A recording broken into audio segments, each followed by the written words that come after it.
My name is Jason Reed. I'm 29 years old, and my parents are suing me for my own house to give it to my sister. Let that sentence sink in.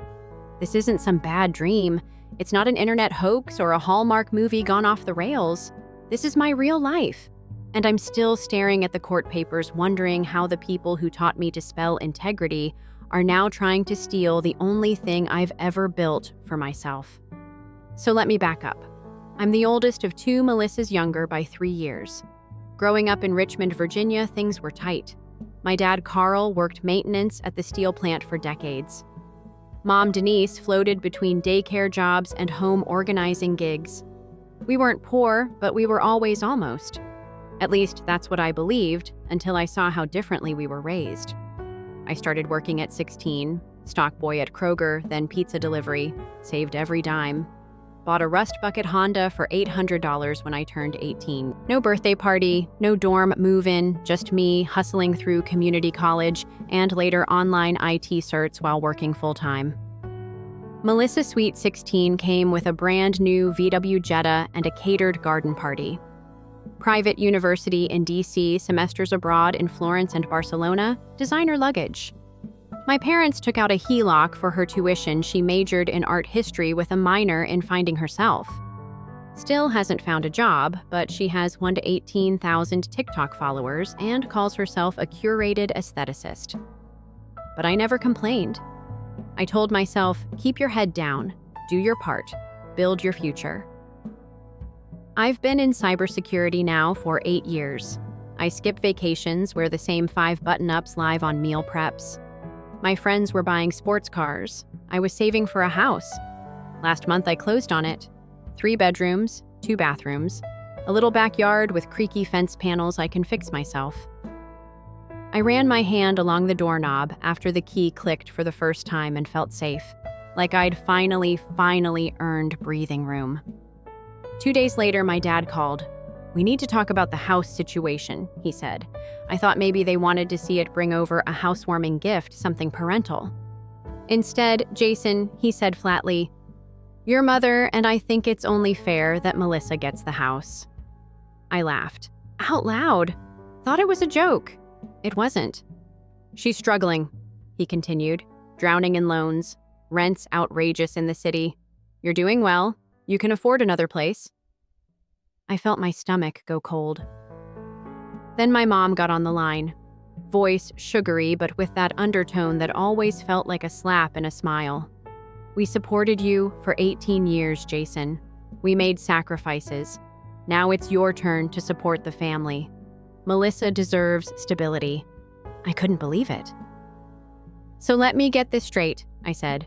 "You want me to give my house to Melissa, the one I bought, with money I saved. And then, what, you'll keep paying the mortgage?" Dad chimed in like it was a spreadsheet problem. "Just for 2 years. She needs time to get on her feet." I hung up, shaking. Not just with rage, but disbelief. This was beyond favoritism. This was a heist. 1 week later, I was served court papers. My parents were suing me for the house. The lawsuit claims I owe them $300,000 in child-rearing expenses. Melissa's loan debt and joblessness qualify her as financially displaced. My success is the direct result of parental investment, and as such, they have the right to redistribute family assets. The house should be transferred to Melissa. I should continue paying the mortgage for 24 months. Melissa can then assume the deed once stability is established. They attached screenshots of family photos, emails where I signed "Love Jason," a spreadsheet with fake expense lines like $19.99, Band-Aids for scraped knee 2002. I wish I was joking. Melissa. She's been posting on social like it's already hers. Pictures of vintage houses with captions like, "Manifesting our next chapter. Thank you, Mom and Dad, for fighting for what's right. Justice for Melissa and #family first." I haven't replied to a single post, not one call. I'm exhausted, humiliated, betrayed. My parents, who always said, "Don't air dirty laundry," are now trying to legally rob me. And I'm alone in this. I have no lawyer. I can't afford one after the down payment. But I have something better receipts. Years of emails, bank statements, every gig I've worked, every cent I've saved. So yeah, this is going to court. And for once, I'm not going to be the quiet one. The week after getting served, I stopped answering calls. I didn't respond to texts. I muted the family group chat. My phone would buzz with notifications.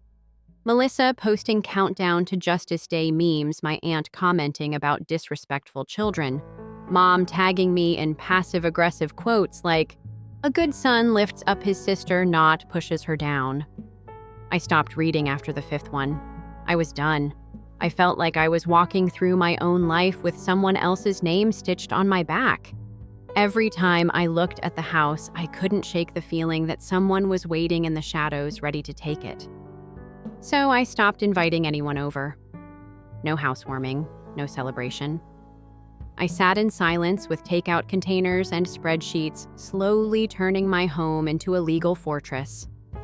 Every night, I dug through 8 years of documentation.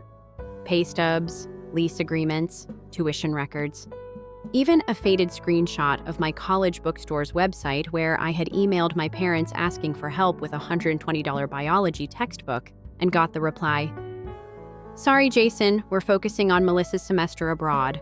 I printed it all. I organized everything into labeled folders: savings, mortgage, correspondence, Melissa, social media. I kept a record of every post she made that implied the house was already hers. And while I was quietly gathering my defenses, they were escalating. My mom left me a voicemail crying, "I didn't raise you to be so heartless. Your sister's future is crumbling and you're just watching it happen." My dad sent a furious email calling me a cold, ungrateful tech snob who forgot his roots. Melissa went live on TikTok in her bedroom with sad piano music playing in the background, talking about how some people just don't understand what family means. She didn't say my name, but I saw the comments. "Your brother sounds toxic. Cut him off, Queen. He's probably just jealous you're the favorite." I wanted to scream, but I didn't. I made tea. I reviewed my mortgage contract again. The more silent I got, the louder they became. My Aunt Sheila, who hadn't spoken to me since 2014 because I didn't invite her to my community college graduation, suddenly found time to send me paragraphs of Facebook messages telling me how I've always been selfish, that my parents sacrificed everything for me, that I didn't appreciate how hard my mom worked to make my lunches, or how many hours Dad spent fixing that old Honda I bought for $800. "You think just because you work in tech, you're better than this family," she wrote. "Well, you're not. You're cold. Melissa is warm. You're greedy. Melissa gives. You always have been like this." That message, screenshot. Added to folder Sheila. Deranged. The isolation wasn't just digital. I started noticing things. A neighbor across the street giving me a weird look. Someone drove slowly past the house 3 times one night. I didn't recognize the car. I started parking my car in the garage and kept the blinds closed. One evening, I saw a heart emoji chalked onto my driveway. 2 days later, it was a peace symbol. I checked my security cam footage. Blurry, but Melissa's silhouette was hard to miss. She stood there, phone in hand, filming. I filed a police report for trespassing. They said they couldn't do much unless she caused damage. The next week, I installed new floodlights and upgraded the camera system. I didn't tell anyone. Let them be surprised. What really got me, though, what truly made something in me snap, was a letter I got in the mail. Handwritten, from my mom. I'll never forget the first line. "I hope someday you understand what you've taken from your sister." She went on to describe how hard it's been watching Melissa struggle to find her path, how she believed this house was always meant to be Melissa's fresh start, that as her brother, it's your duty to provide stability. There was one line that burned into my brain like a brand.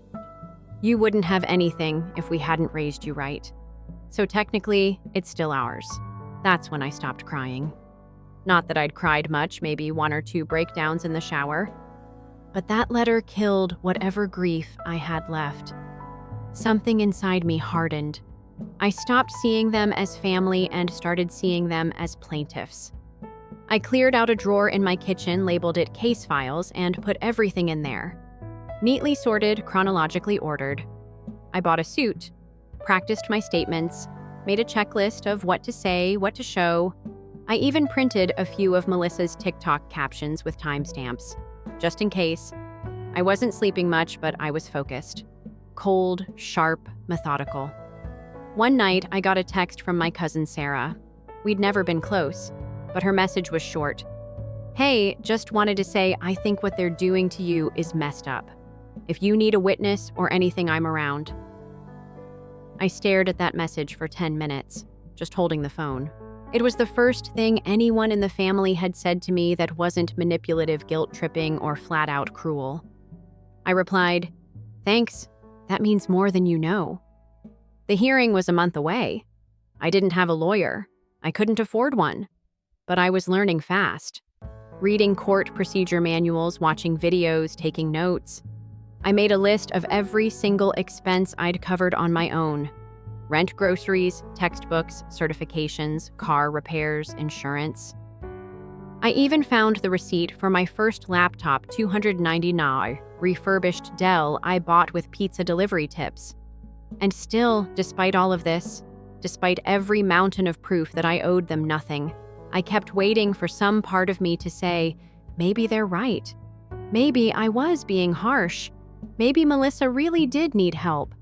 But that voice got quieter every time I remembered how she smiled in those fake house posts, like she'd already won, like I wasn't even a person, just a stepping stone. They thought I would fold, that I'd crack under the guilt, that I'd give in because family. But here's the thing. When you've carried a weight your entire life, you eventually stop feeling it. And when someone tries to use that weight to bury you, sometimes it just makes you stronger. I wasn't backing down. I was preparing for war. 3 weeks before the hearing, I got a letter in the mail from someone I hadn't heard from in over a decade. My Aunt Linda Dad's other sister, the one who moved to Seattle and pretty much disappeared after a falling out with the family. The envelope had no return address, just a neat script on the front, Jason Reed. Inside was a typed letter that started with, "I heard what your parents are doing. You deserve to know the truth." I sat on my couch holding that paper like it was radioactive. My hands were shaking so hard I almost couldn't read it. Linda said she left the family after a huge blow-up in 2012. According to her, my parents had asked her to co-sign a loan for Melissa's first year of college, and when she refused, citing concerns about Melissa's maturity and financial responsibility. My mom called her jealous and bitter and cut her out completely. She hadn't spoken to them since, but she'd kept tabs through the grapevine and saw Melissa's house posts, the straw that broke her silence. My parents, claiming in their court filing that they had exhausted all available family assistance. Linda was livid.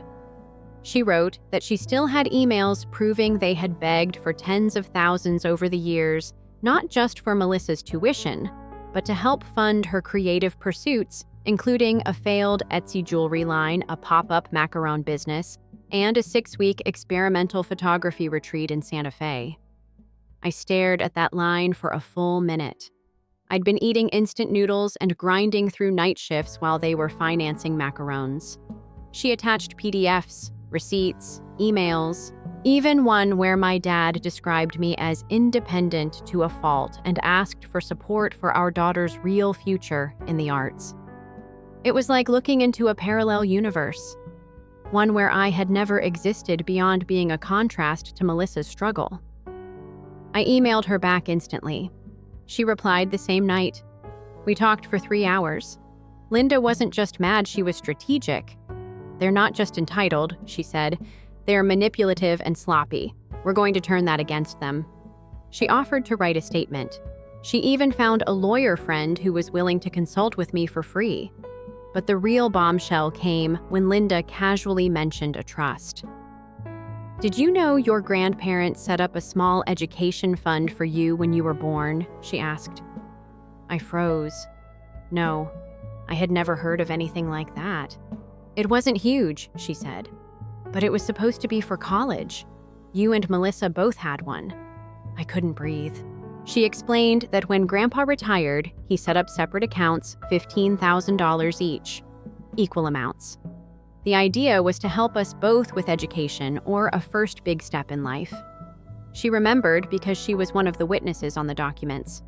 When I told her I never received a dime from it, never even knew it existed, she got quiet, then furious. "They liquidated yours when you were 18, she said. Said it was used for your college costs. But you went to community college and worked full-time. I bet you never saw any of it." She was right. I hadn't. Melissa, meanwhile, had everything paid for. The dorms, the textbooks, the flights to Europe. It all made sense. I pulled my old FAFSA records. The parental contribution section listed zeros. I looked at my W-2s from those years. I'd been earning $14,000 a year and paying for school out of pocket.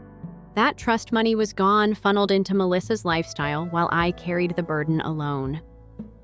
I printed everything, compiled it into a new folder, trust fund discrepancy. I didn't cry, I didn't rage, I just felt cold, like something essential had been extracted from my chest. That night, I called my grandpa. I hadn't spoken to him since the lawsuit started. I figured he was staying neutral. But the moment I told him what I'd learned, there was a silence on the line so heavy it hurt my ears.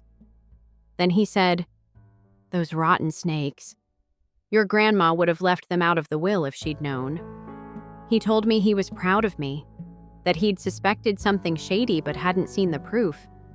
He asked if he could be a witness. I almost dropped the phone. We made a plan. Grandpa would write a sworn statement about the trust, the intention behind it, and what he believed my parents had done. Linda's friend helped draft it into a formal document. The more I prepared, the more their narrative unraveled. Melissa was still posting like the house was hers, even hinting that she was designing the layout for future retreats. My Aunt Sheila was throwing Facebook tantrums, accusing me of withholding family legacy. Meanwhile, I was assembling a war chest, and I wasn't alone anymore. Sarah, my cousin, sent over screenshots of a group chat where my parents were planning how to stage the hearing emotionally. One message from my mom read, "Jason has always been logical. We need to make it about feelings. Show the judge we're a family in crisis." Another from Melissa said, "Should I cry on the stand or beforehand?" I printed those too. I labeled that folder Emotional Strategy, Manipulation.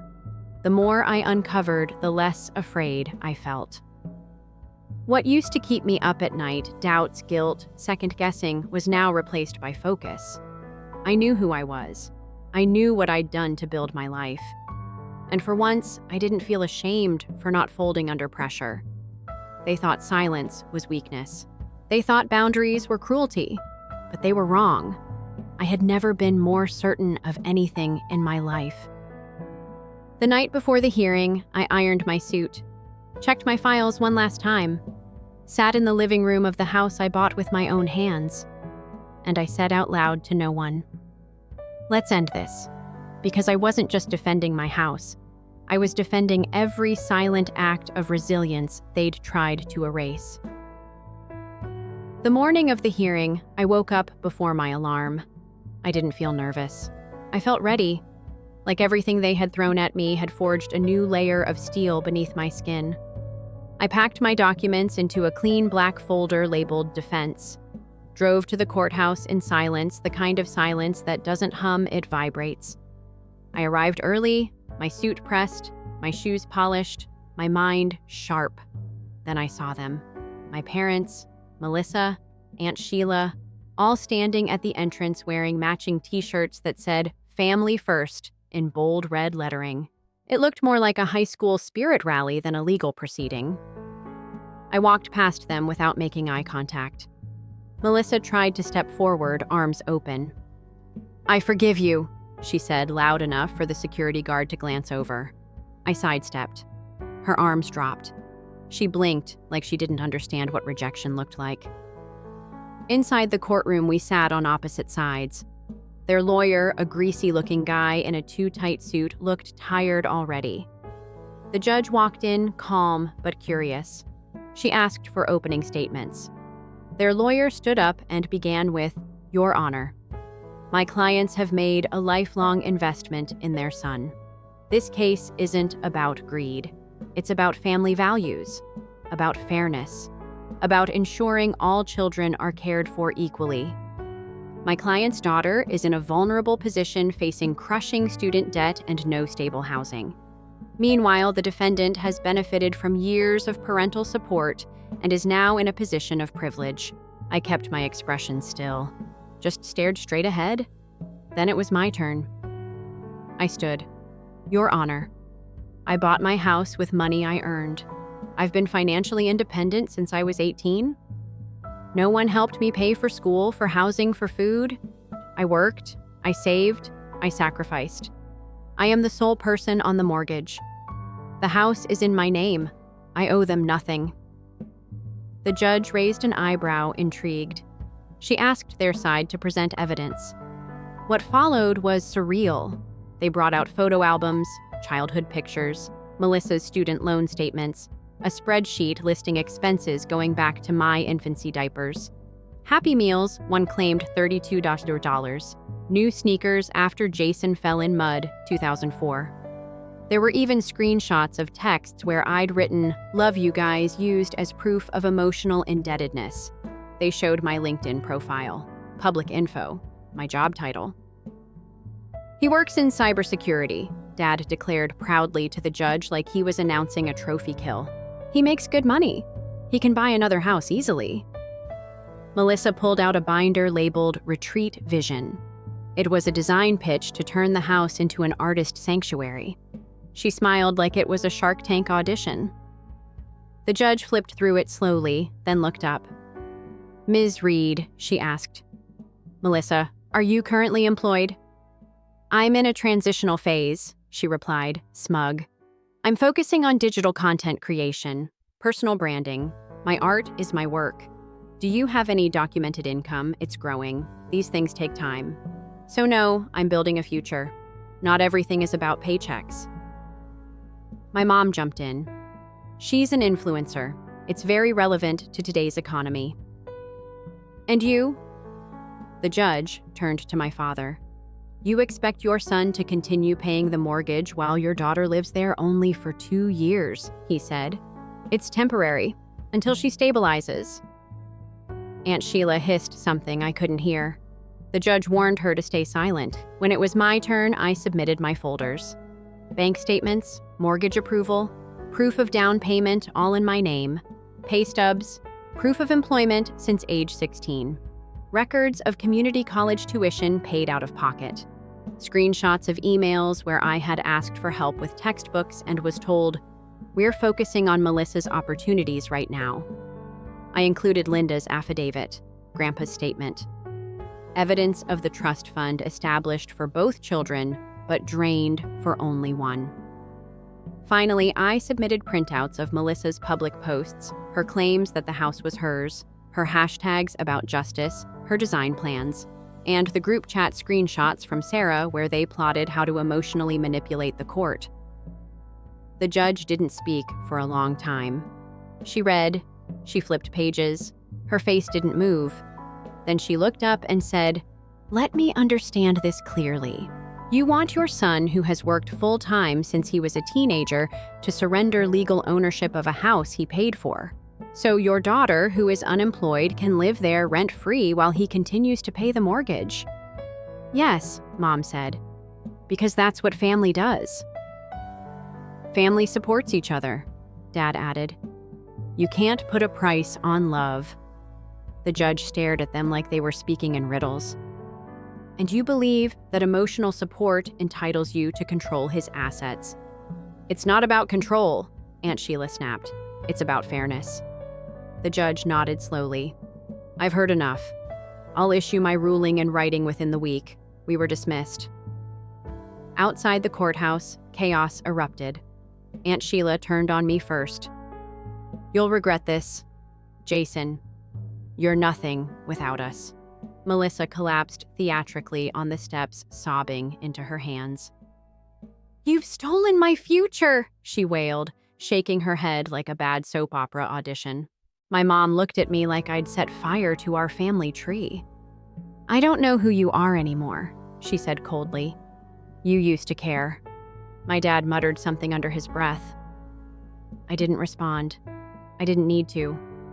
I went home, locked the door, sat on my couch, and waited. 5 days later, I got the letter. Case dismissed. The judge's exact words: "This case lacks any legal merit whatsoever." I framed it. Literally. Put it on the wall above my desk, a trophy. Not just for the legal win, but for every silent moment I'd swallowed growing up. Every insult I brushed off. Every time they made me feel invisible so Melissa could shine brighter. I wasn't invisible anymore. I had proof, paperwork, power. They lost, and now they'd have to live with it.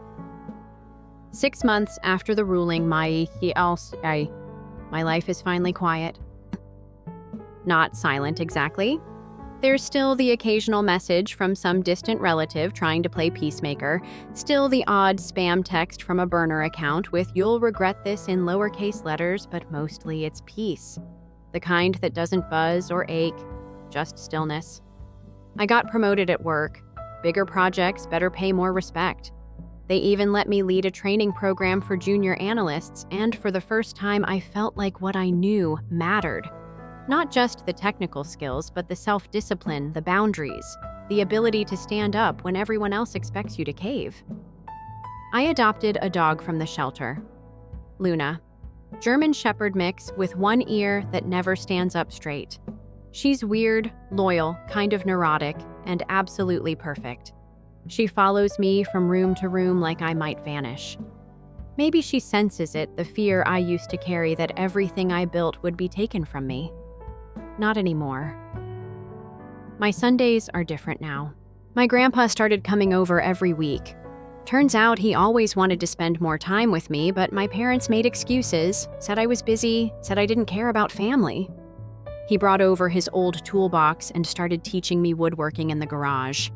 We're not building anything fancy, mostly shelves, little fixes. But it's not about the wood. It's the silence between us. The easy silence. The kind that doesn't demand anything. The kind that says, "I see you." One night over dinner, he put down his fork and said, "I'm proud of you, kid. You stood up. You broke the cycle." I didn't say anything back, just nodded. Because if I'd opened my mouth, I might have cried. I don't talk to my parents anymore. That's a mutual decision. After the lawsuit failed, they tried everything. First came the cold fury, public Facebook posts about betrayal, passive-aggressive scripture quotes, crying emojis. Then came the guilt. Mom sent long, teary emails about how she's losing everything and just needs a little help. Dad emailed once, "When will you forgive us?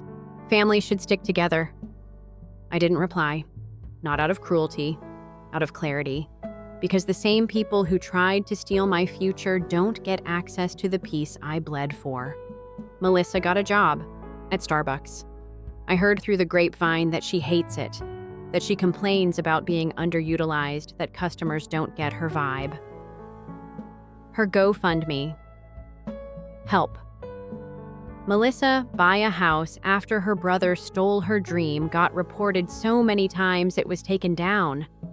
Last I checked, she was posting vague quotes on Instagram like, "Even sunflowers turn away sometimes." Her following dropped. The brand deals dried up.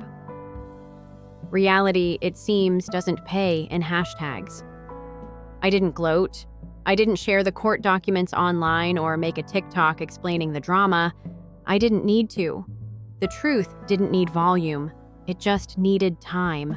My Aunt Sheila violated the restraining order within 2 months. Sent a weird rant to my work email full of Bible verses and thinly veiled threats. HR flagged it, and I forwarded it straight to my lawyer. The judge didn't even blink, made the restraining order permanent. That was the last I heard from her. People around town started treating me differently. Church people who used to smile politely now avoid eye contact. Some cousins I hadn't seen in years reached out privately. One said, "I always knew they treated you differently." I was just too scared to say it. Another apologized for not speaking up sooner. It didn't matter. I wasn't waiting on anyone's approval. For the first time in my life, I wasn't the supporting actor in someone else's story.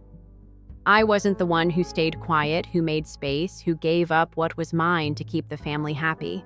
I was just me, and I was enough. I started hosting game nights. I know that sounds small, but it's not. It's people in my house laughing without judgment. Friends, coworkers, even my neighbor Sharon from across the street who makes legendary peach cobbler. We play board games, eat too much pizza, and talk about nothing. And it feels like everything, because no one here wants anything from me but my company. No guilt, no emotional blackmail, just community. Sometimes I walk through the house at night barefoot on the hardwood floors. I refinished myself, and I remember how close I came to losing all of it. Not because I failed, but because I dared to keep what I earned. There's something deeply twisted about a world where being independent makes you the villain in your own family. But I've stopped trying to make it make sense. Some people only love you when you're smaller than them. Easier to manage, easier to use. But love isn't supposed to be a leash. It's supposed to be a place to rest. And I've finally found mine. I planted a fig tree in the backyard. I know, random. But Grandpa said it takes patience. That figs are stubborn. They grow slow. But once they do, they last. I like that. I like the idea of something thriving without rushing, without permission, without anyone's approval but the sun. So yeah, my parents sued me for my house. They lost. My sister tried to hijack my life. She failed. And I didn't become bitter. I became free. I don't need to win every argument or prove anything to anyone. I just need to keep growing, quietly, like the fig tree. No apologies, no explanations, just roots, just light, just me. Story 2. My defiant 16-year-old daughter cried out, "I wish you were dead." My real father is my mom's new boyfriend. Calmly observed, "Sweetie," I said. I then begin to act as though I'm dead. She is pleading with me to get back to normal after 3 days. My ex-wife Melissa and I, a 44-year-old man, have been separated for 8 years. I've been raising our 16-year-old daughter Amanda largely by myself since the divorce. Melissa sees Amanda maybe twice a year after moving across the nation for her ideal career. Everything blew up last week. I'm not a fan of the 17-year-old Jason that Amanda has been seeing. Children have a history of shoplifting, skipping school, driving crazily, and mistreating my daughter. Last Friday, I informed her that she was not allowed to join him at a home party. Typical parent thing, huh? She lost it. Ruined Helen's life by yelling about her. How she is beyond my comprehension. Teenage dramas as usual. Then she revealed the secret. I wish you were no longer alive. At least Timothy Mom's new boyfriend can relate to me. To me, he is more of a father than you will ever be. I can't wait to move in with them when I'm 18. I simply gazed at her. Didn't shout, didn't dispute. I just said muted, "My love." She undoubtedly expected me to follow her as I normally do and stormed off to her room. But something suddenly exploded within of me. Not with rage. More like to a flipped switch. I'll give her exactly what she wants if she wants me dead. I've been behaving as though I don't exist in her life since Saturday morning. She's had to learn on her own that dead people don't make breakfast. People that are dead don't lend rides. She has been riding the bus as a result. Things are not paid for by the dead. I simply looked through her as if she weren't there when she asked for money for lunch. Dead people most likely don't pay for Netflix accounts, Spotify Premium, or unlimited data plans. At first, she believed it was a prank. Continued attempting to elicit responses. This is dumb, Dad. Dad. Hurry up, Dad. Nothing. I simply carry on with my day as if she hadn't existed. I prepare one person's meal. I watch TV by myself. I don't even look at her while she speaks. Since this morning, Melissa's phone has been exploding. Amanda apparently used the landline to call her while crying. However, deceased persons also don't answer phones. Is this petty? Perhaps. But I'm sick of being told I'm not good enough and the only parent who cares. To address various queries, update 1. Yes, I continue to feed her. Food is in the refrigerator. All she needs to do is manufacture it herself. I'm not ignoring her, I promise. I simply am not participating. This is what transpired today.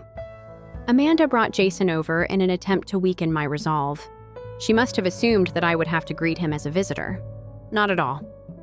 I fixed myself a sandwich in the kitchen, walked straight by them both in the living room, and then headed to my home office. She was telling Jason that I was being crazy and neglecting her without cause, and I could hear it. In fact, the child had the audacity to knock on my office door and accuse me of being immature. Not even my eyes left my laptop. This is where things become fascinating, though. My sister Stephanie came over to talk sense into me when Melissa contacted her. Stephanie is now fully aware of the situation. Through it all, she has been my pillar of support. While playing fun mom, Melissa essentially left Amanda behind. Twice a year.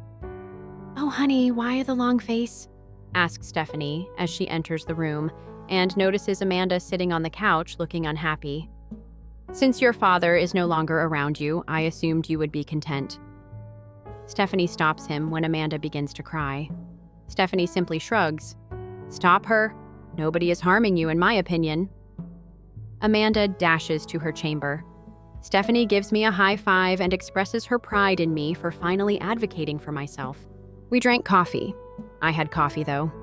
She told me about the texts Melissa has been sending her when she was drinking alcohol. Timothy, Melissa's boyfriend, who has only met Amanda 3 times reportedly, informed Melissa that I am emotionally abusing her and that they are weighing their options. Instead of having her boyfriend act as the father of a child he doesn't know, Stephanie suggested that Melissa try being a parent for a change. The finest aspect due to non-payment. Amanda's phone was turned off today. You see, even though the account is in my name, I have been paying for her phone. Payments cannot be authorized by the deceased. I canceled the auto pay when it started. The service was put on hold. She had to call her buddy Rebecca on the house phone. I overheard her griping about how crazy I was and that she didn't mean it that way. She expressed her want for my death. It's too late now, my love. The entitlement has been updated, everyone. Amanda, who is accustomed to me waking her up, missed the bus this morning. At 8:45, she came downstairs. When school started at 8:05, I was sipping coffee and using my tablet to read the news. "Why didn't you wake me up earlier, Dad?" "Nothing. Not even a look." She began to lose her mind. "This is no longer amusing. I have an exam in chemistry. Nothing has changed." In fact, she waved her hands in my face as she stood in front of me.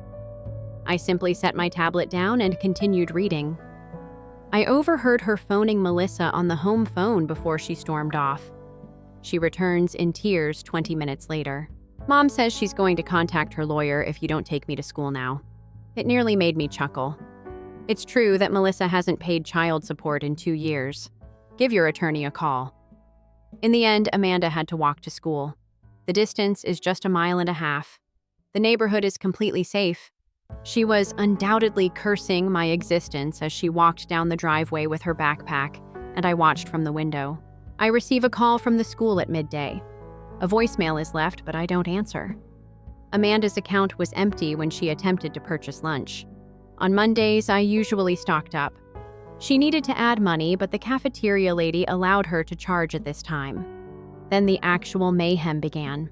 In fact, Melissa flew in. At 3 p.m., she arrived at my door, beside Timothy.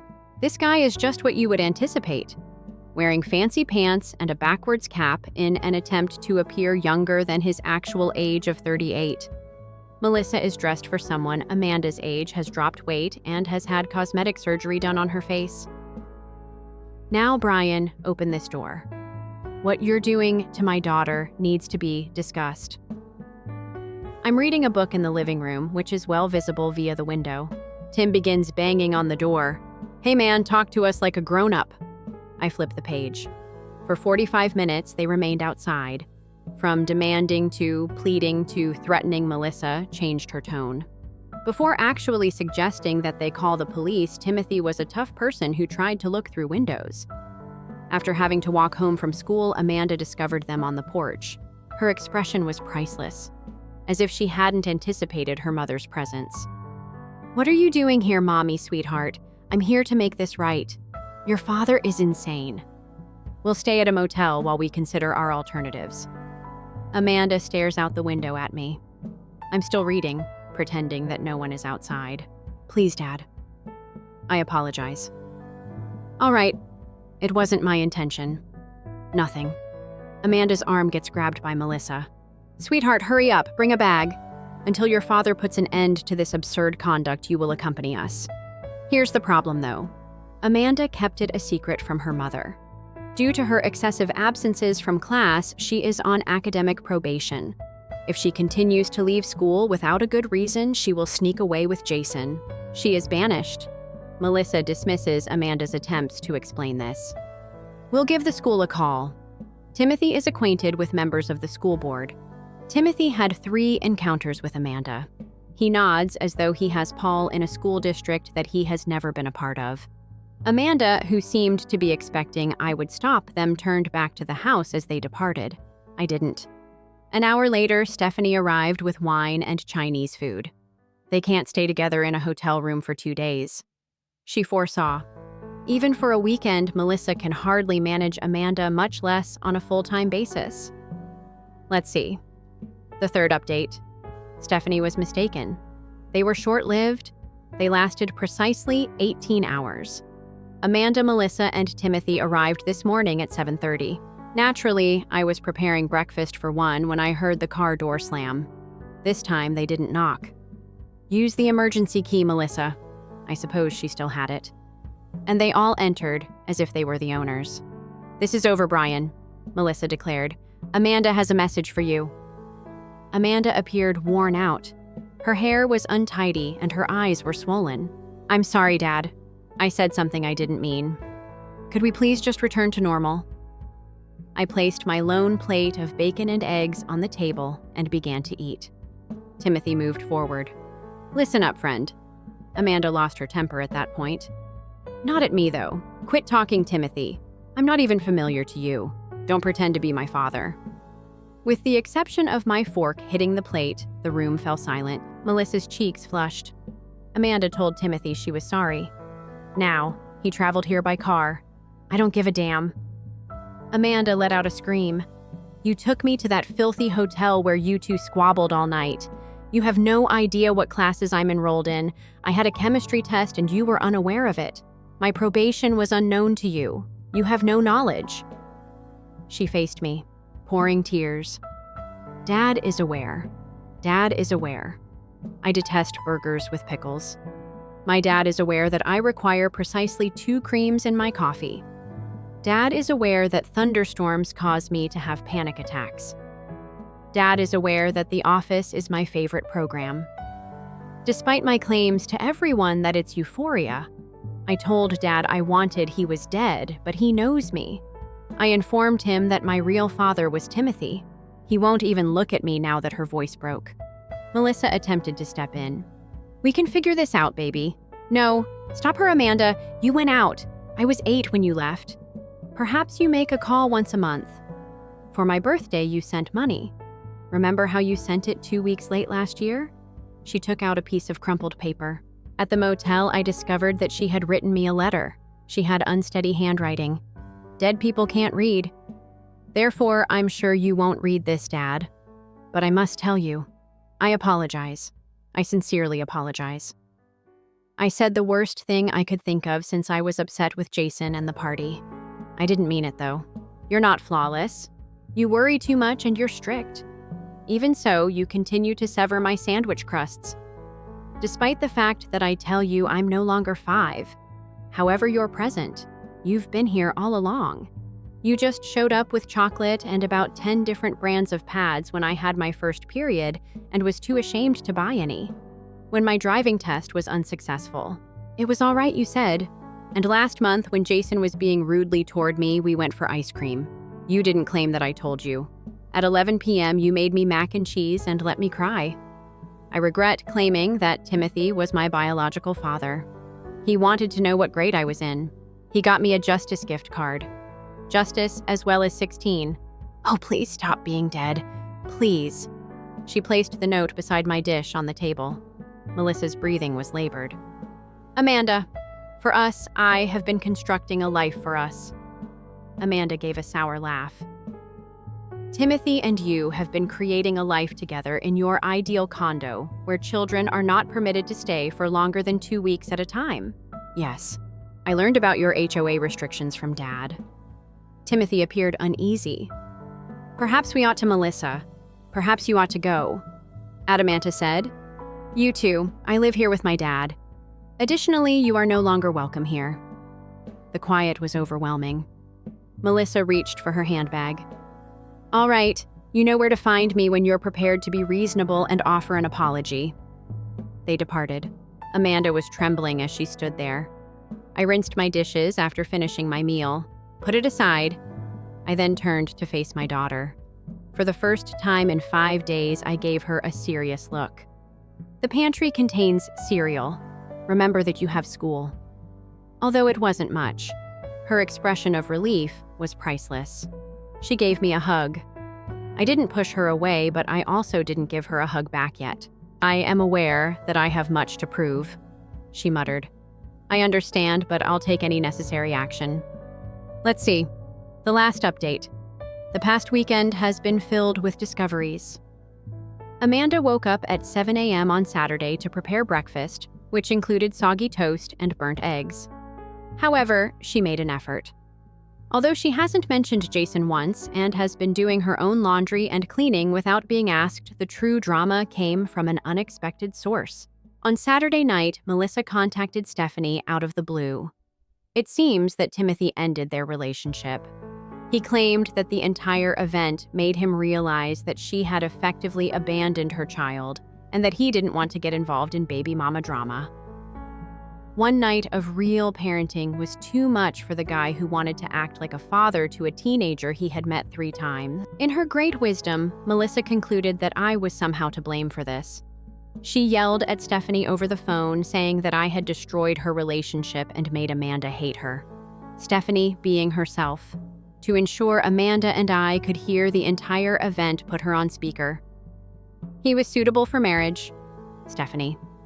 You have no idea how difficult it is for me to locate a decent man at my age. And Brian's little prank wrecked it. Brian took no action. He fulfilled Amanda's request in full. Parental alienation is what this is. Is it because I'm very certain that real parenting is a prerequisite for parental alienation? Melissa threatened legal action as the call came to a close, and Stephanie laughed so hard that she spilled wine on my couch. It was calm on Sunday. Although we were in the same room, Amanda and I didn't communicate much. While I paid the bills, she completed her schoolwork at the kitchen table. She brewed coffee for us both. I got both creams just right. After supper, we watched The Office together. It was her decision, not mine. And then this morning, as I work from home, I hear a car arrive. The loud exhaust is from Jason's beat-up Honda. Amanda's face goes white when she comes downstairs and sees him through the window. He wasn't invited, she answers hastily. I promise, Dad. She walks outdoors and I watch. Although I can see the conversation, I cannot hear it. He's making frantic gestures, pointing at the home, approaching her and invading her personal space. She's shaking her head and backing away. Then he takes hold of her arm. Before I even realize I'm moving, I'm outside. Please don't touch my daughter. Both of them freeze. Amanda breaks down in tears. I think relief. Jason swells up. You want to talk now? Amanda has been complaining to everyone about your insane disregard for her. Even after my daughter told you to let go, you are still at my house grabbing her. Son, that's assault. I am not your son. No, you're not. You're a 17-year-old with a criminal record and a truancy issue who believes he can take advantage of my daughter's weakness. You see, though, she is no longer at risk. She has her father who is still very much alive. I glance at Amanda. Do you want him present? She gives a head shake. No. On Thursday, I ended our relationship. He refuses to accept it. She was heard by you. Get out. Don't return. Avoid making a call. Avoid texting. Do not drive blindly. He gives Amanda a look. Amanda, this is nonsense. You're aware that you want. I want you to go. Firmly, Amanda says. I was foolish. I was very foolish. However, I'm finished. He sounds like the child he is when he slams his car door and gets out, presumably trying to be tough. For a minute, Amanda and I stand on the driveway. You have my admiration. At last, I say. She breaks down in tears. Not lovely tears, crying snotty and ugly. I'm very sorry, Father. I really apologize for being awful. I treated you horribly. Yes, I do agree. You were. Through her tears, she chuckles. You should say it's all right. It's not acceptable. Although what she said was hurtful, we will get past it. Particularly the Timothy thing, even the Timothy thing. That was a mess. Amanda, I am aware. God, I am aware that he attempted to advise me on dating Jason while we were staying at the motel. I should give the boy an opportunity to prove himself, he remarked. The criminally convicted boy. Correct. Mom simply sat there nodding as if he were an authority on parenting. Even Jason's last name is unknown to her. We enter. I prepare coffee for us both. 1 sugar and 1 cream for hers, the way she wants it. What comes next? She queries. Right now, you've been grounded for 2 weeks because of the party. No friends over, no phone, no going out. She gives a nod. Just. Additionally, even though your mom deserved it, you will send letters of apology to Aunt Stephanie for placing her in the middle of your mom's humiliation in front of Timothy. To yourself, too, to me. For being with a person who treats you like a piece of property. You are more valuable than that. She starts crying once more. How about you? I should write you an apologetic letter, don't I? No, I'm expecting better from you. I need the truth from you. Always. Even in your anger. Even if you despise me. Even if you believe that I am destroying your life. The reality. It doesn't want me dead. I am capable of doing it. Excellent. Additionally, until you can pay for half of the smartphone plan, you will receive a flip phone. Dead folks don't buy iPhones, Dad. Amanda. I may have come back to life, but I'm not a moron. She nods, despite moaning. Yes, all right, she's upstairs working on her schoolwork while I type this. Melissa has made 6 calls. I haven't responded. I received a text from Stephanie that simply said, Brother of the Year. I'm not sure if I handled this correctly. My own father would have slapped me for saying such a thing. However, Amanda is not me and I am not my father. We're learning on the go. She will be all right. We'll be all right. Timothy as well. Melissa's most recent voicemail claims that he is already seeing someone else. A 28-year-old yoga teacher without children. I'm the father of the year, according to everyone's perfect edit. I'm not. I'm just a father who got lucky after reaching his breaking point. It was successful. To those who accuse me of being abusive, perhaps consider what it would be like to be the sole parent who cares for 8 years and then be told that you are not as valuable as some random guy who doesn't even know your child's grade level. It's most likely a sandwich for lunch, Amanda. Switzerland and turkey. No pickles, just the way I like it. We will be all right. Story 3. Please let me use your vintage car for my wedding, my brother pleaded. He then performed a demolition derby with it. I showed his new bride the insurance photos reported the car as stolen and honored his celebration from the police station when he made the call. I'm a 32-year-old man. I had a 1969 Ford Mustang Mach 1 in cherry red until recently. Grandpa purchased it brand new. I put endless hours and perhaps 30 calories into it after inheriting it. Not merely a vehicle, family background, my excitement and pride. My younger brother Liam, 28, got married to Chloe, 27, 3 months ago. Liam has always had a great personality. A golden boy who gets everything he wants when he needs it. He's my brother, but he thinks rules are just recommendations. He acts like a puppy when he comes to me. Alex, if we could utilize Bessie for the wedding, that would be amazing, man. My Mustang is named Bessie. Only pictures from the church to the reception. Epic. My stomach railed. No, Bessie is not a plaything. But Dad and Mom added their voices. It's his wedding, Alex. Don't be challenging. Chloe appeared sincere in her excitement. So I set clear guidelines. May Liam. She has no other drivers. Chloe follows you as you drive to the reception. Put it in park, that's all. No beverages, food, or amusing activities.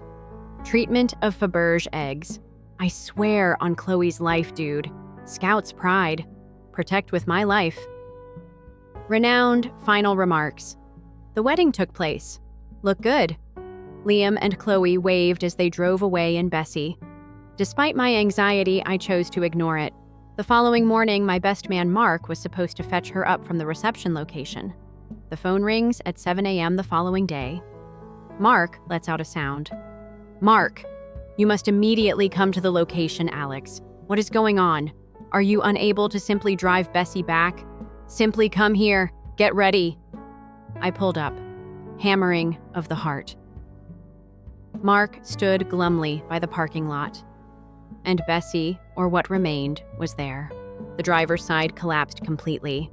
One headlight is destroyed, the other is hanging, and the hood is buckled, and the front fender is crushed.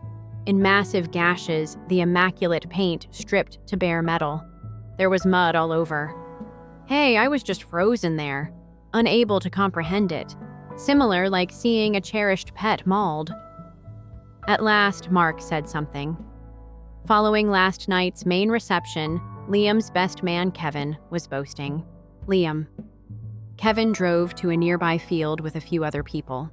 Post-wedding derby impromptu critique of his remarks.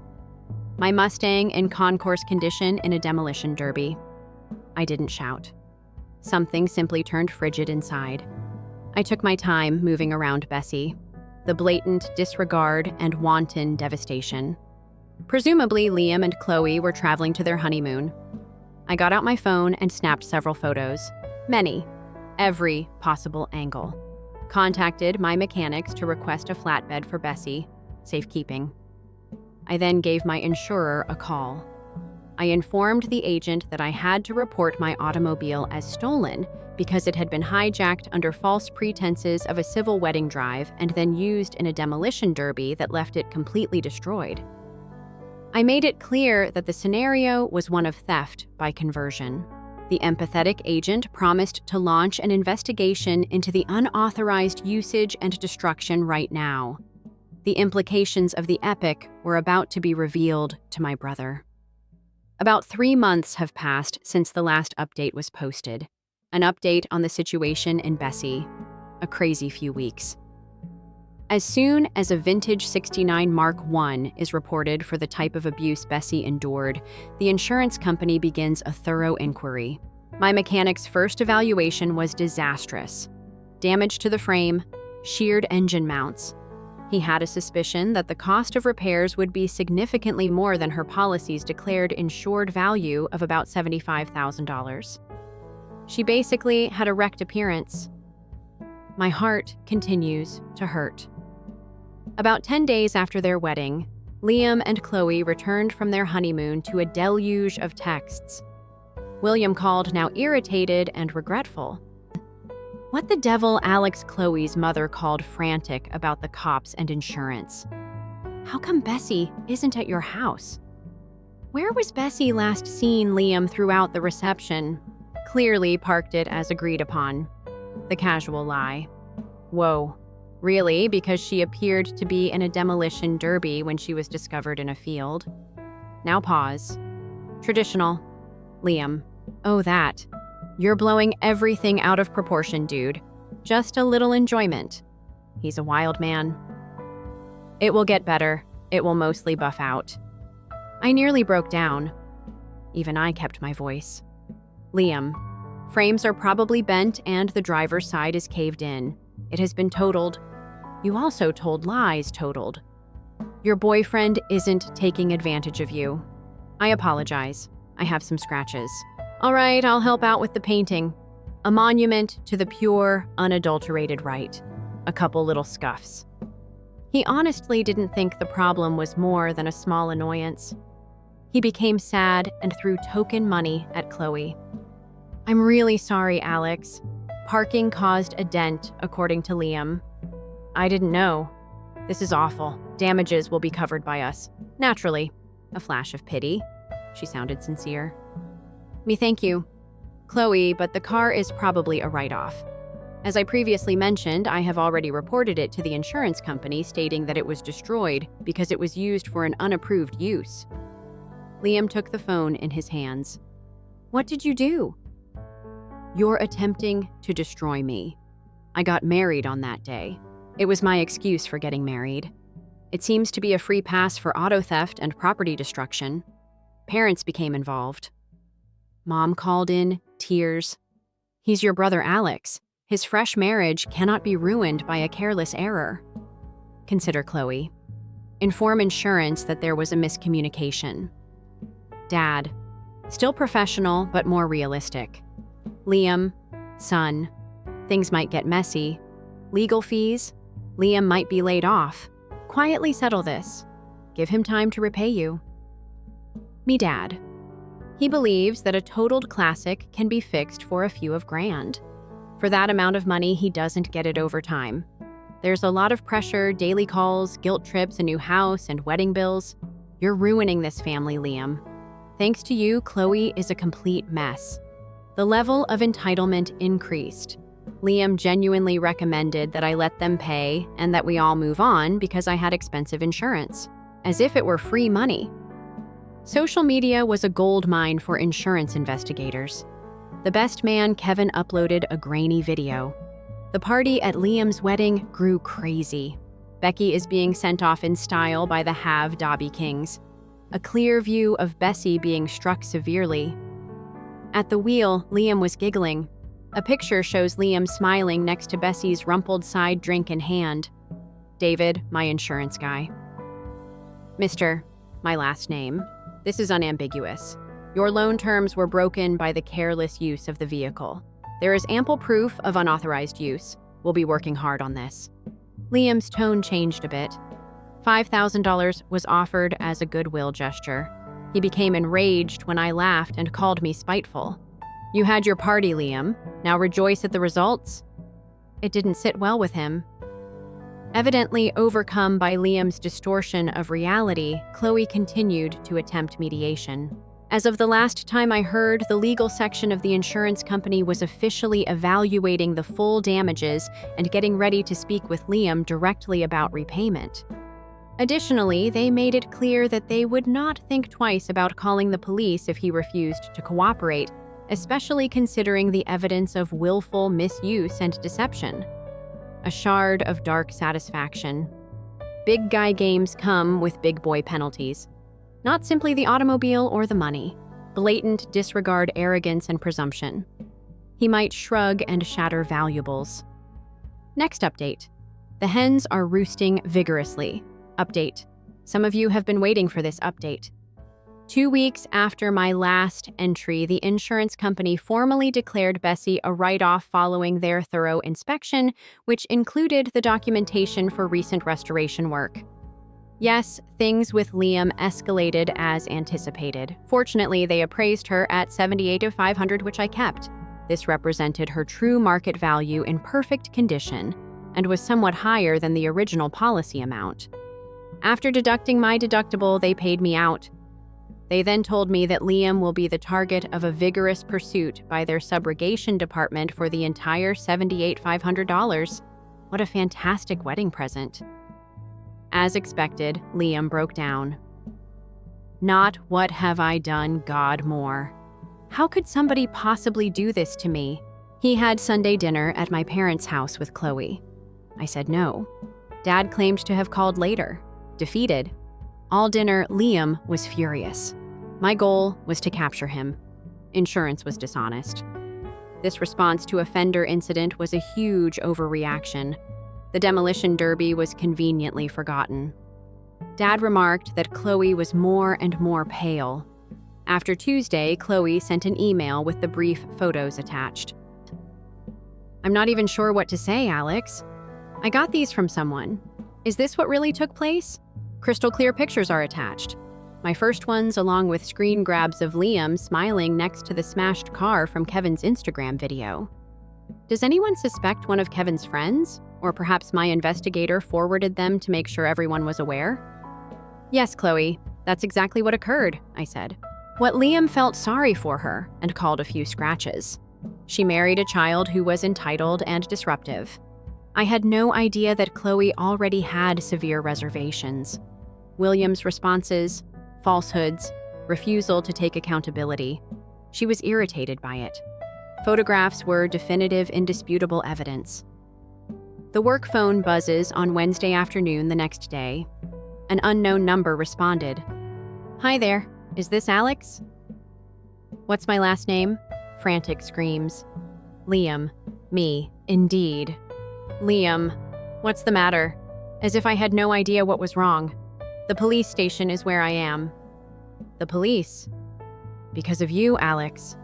The timely sound of repercussions. It was obvious that the insurance company wasn't playing bluffs. Liam. Why is that quiet, almost indifferent? They are discussing grand theft, insurance fraud, and joyriding. Because I refused to comply with their outrageous requests, the insurance company reported me. "You bastard," you told them inside. Bingo, he didn't cooperate. And they did. I reported the unapproved destruction of my car, Liam. Insurance looked into it and discovered proof. You ruined it. Lying after doing something foolish. These are the inevitable results of your behavior, not mine. Natural outcomes. I'm going to jail because of a silly card. I got married. It's ruined my life. I'm losing Chloe. I'm losing her. Alex. I was struck by that. Chloe. Getting away from him, I hadn't anticipated it so quickly. The last straw was the photos. She viewed those photos. You got those from where I was set up by you. It's all your fault. Give them a call. Make a police call. Insurance. Let's say that was an error. You went overboard.